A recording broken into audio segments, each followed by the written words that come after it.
G'day, welcome to me prediction and breakdown of UFC Fight Night. Dolidze versus Imavov. Imavov? Nassourdine Imavov. Yeah, we'll go with that. Uh, Interesting card. It's not amazing, but there's a few good bangers on here. Moicano Doba. That's going to be absolute chaos. Randy Brown and Muslim Salikov. If Salikov wasn't 800 years old, I'd be a lot more excited for that fight, but we allow him to keep fighting in the UFC. Why not? Arajo and Silva should be an alright spectacle, if you know what I mean. Uh, this fight, I'm not going to try and pronounce their names just yet. We'll leave that till later. But we'll start from the first fight on the card. Thomas Peterson versus Jamal Pogues, mate. Uh, there's a reason this is the first fight on the card. We've got some low-level heavyweights. It's always uh, interesting to see what happens.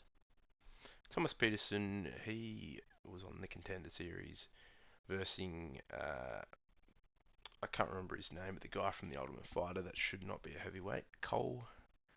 Can't remember his first name, but Peterson basically just was massive compared to him. Eventually, size just overpowered Cole and got him to the ground, and Cole had nothing off his back, and he subbed him somehow. Can't remember how, but it didn't look like the most technical fighter, but he definitely has power, and he's definitely a big boy. It was a key lock, actually. I've just remembered it was a key lock, which is interesting. He might be able to do the same thing to Jamal Pogues, but Jamal Pogues is a pretty big guy. He has a little bit of technical boxing, but kickboxing, no. He doesn't seem to have great kicks. Neither does Peterson, though, so I feel like it'd be predominantly a boxing match. Pogues is probably slightly more technical than Peterson, but he just does silly things, mate. It's like he doesn't realise he's losing the fight and just doesn't. He's a bit gun shy, it feels, but he has a great story. But I actually think Peterson's gonna get him over the line. If he gets him down, it's all over. I feel, and he's gonna hold his own on the feet. So the pick will be Peterson, Thomas Peterson. Next fight is Markel Medeiros versus Landon Canones. Sorry, I can't pronounce Mexican surnames very well. Quinones? Yeah. He's actually a good fighter. Like, he has done really well uh, against Nasrat Hakaprast, who's then come out and KO'd Jamie Malaki, one of my fellow Australians. Um, Malaki did not look very good in that fight. I don't know what, he just doesn't use his length in his fights. But Quinones gave it to Nasrat Hakaprast, man. He took what he had and he fought it out. Like, he did lose, but it was honestly a pretty close fight, and he can take a shot. Medeiros is debuting. I've had a quick little look at his regional fights. He's a good pressure fighter. He's going to walk people down, similar to what Nasrat did to Landon actually. But Nasrat's usually a counter striker, so it was interesting to see. But we obviously saw that Landon can deal with that type of fight. They've got similar experience, but Landon's obviously fought in the UFC, and it's Markel's debut. So it'll be depending on if he can deal with the nerves. He's a very good fighter, but I feel like Landon actually has that one. So the pick will be Landon Quinones. Oh, I'm gonna have to learn how to pronounce names if I'm gonna keep making these videos. Stolyarenko and Carolina. This is quite a hard one to predict. Um,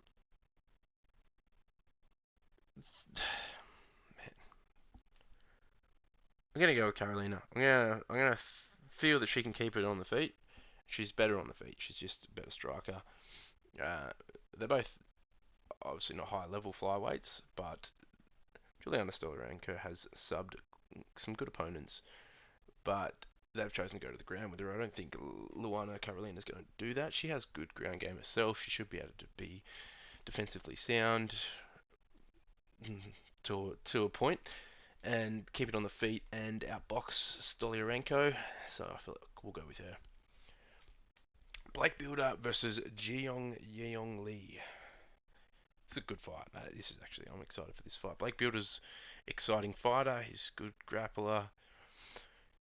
He will bring the fight to Jeong Yeong Lee, he is very good. He's on the recent road to the UFC, the Asian edition, Abu Dhabi, I think it was in, but it was, yeah, the recent one. He won. It looked amazing as well. He is a dangerous fighter. He can finish anywhere, but his striking is great and his footwork is amazing. Blake Builder is going to try and get on the inside, land some massive hooks and overhands, and get the fight to the ground. Don't think he's going to be able to do that though, and I think Yeong Lee will probably get a finish on the feet. Probably knock Blake Builder out, catch him with some clean hook, left hook. Yeah. All right, moving on. Themba Garimbo versus Pete Rodriguez. This is actually going to be quite a good fight as well. Garimbo I think he's fighting with the French contingent. Let me just double check that. Garimbo.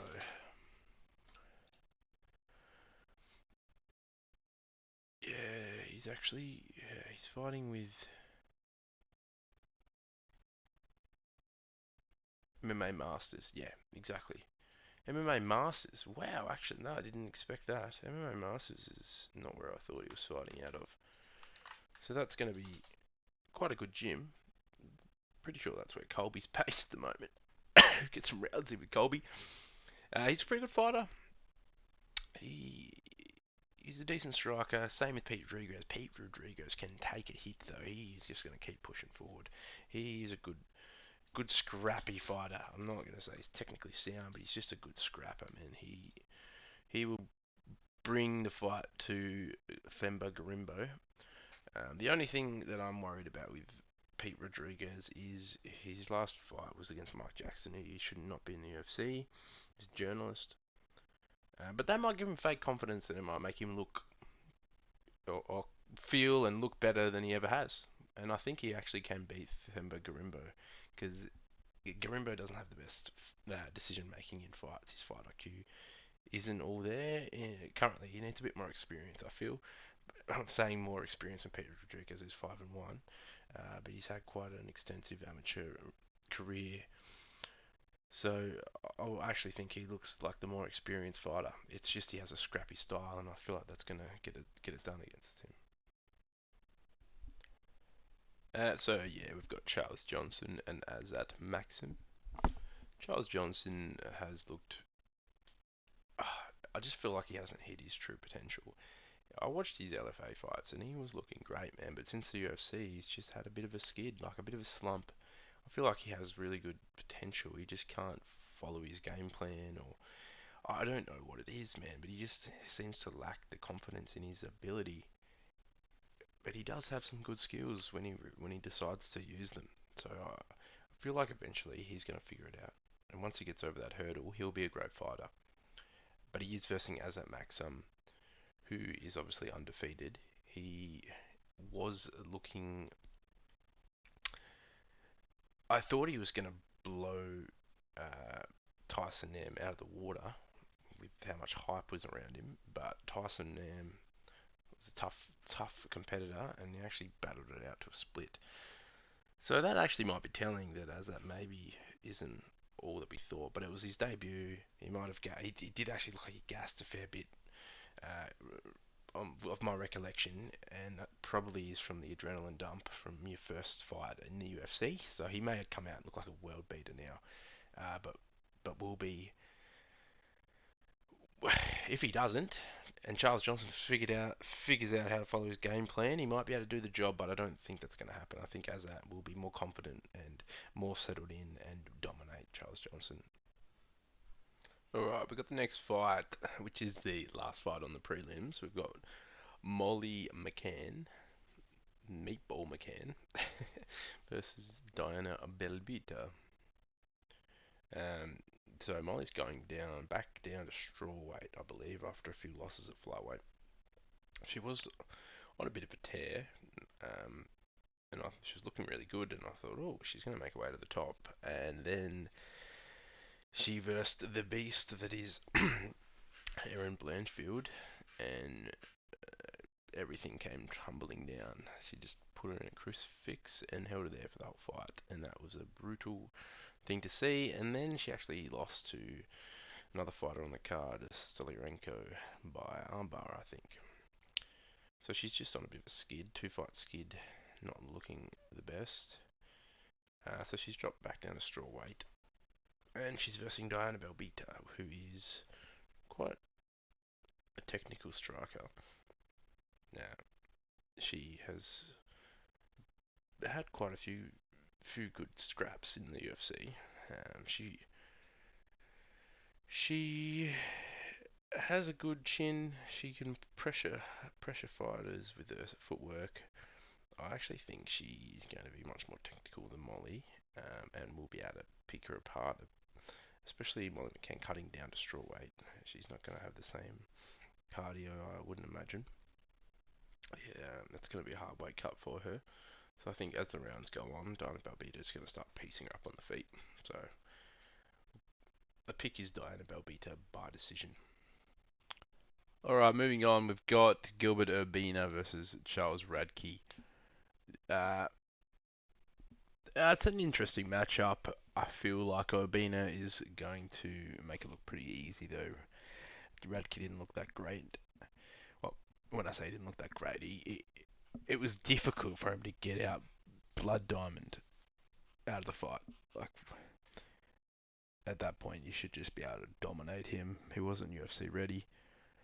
Uh, he did get out there and roast the crowd with a slur after his fight, which was interesting to say the least. But I think in this fight, he's just going to be outmatched. He'll try and make it a dogfight and get on the inside, and try and battle it out with. But Bina has a great jab.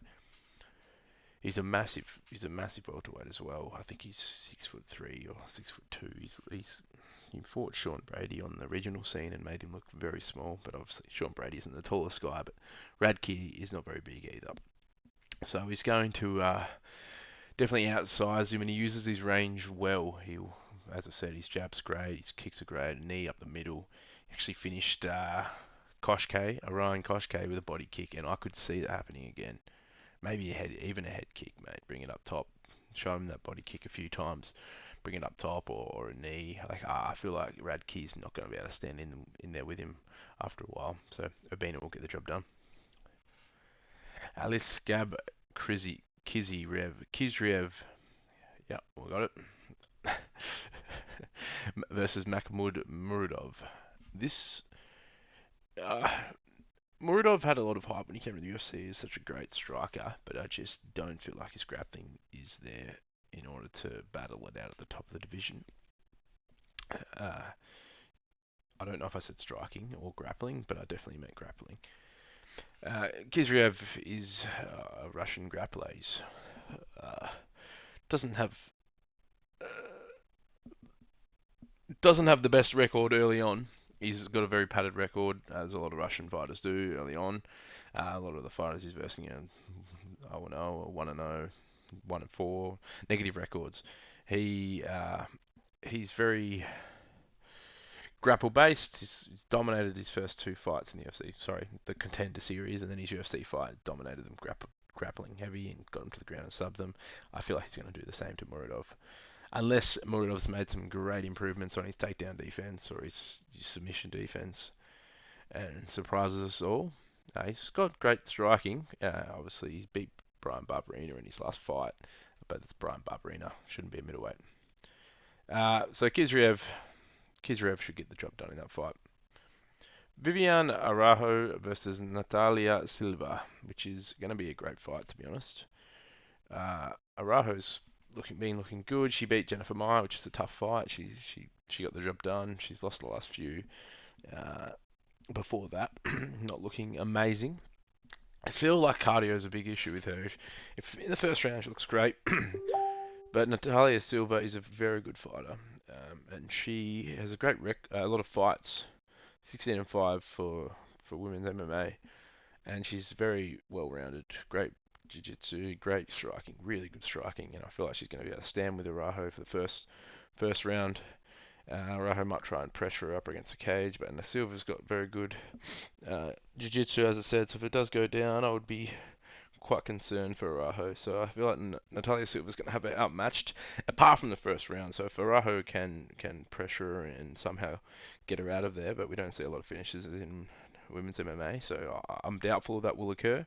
So Silva will more than likely steal it away in the last 2 rounds by dominating. Now I've got Randy Brown and Muslim Salikov. Randy Brown is a very lengthy, rangy fighter at welterweight. His last fight he didn't look amazing. If I'm remembering correctly, he fought.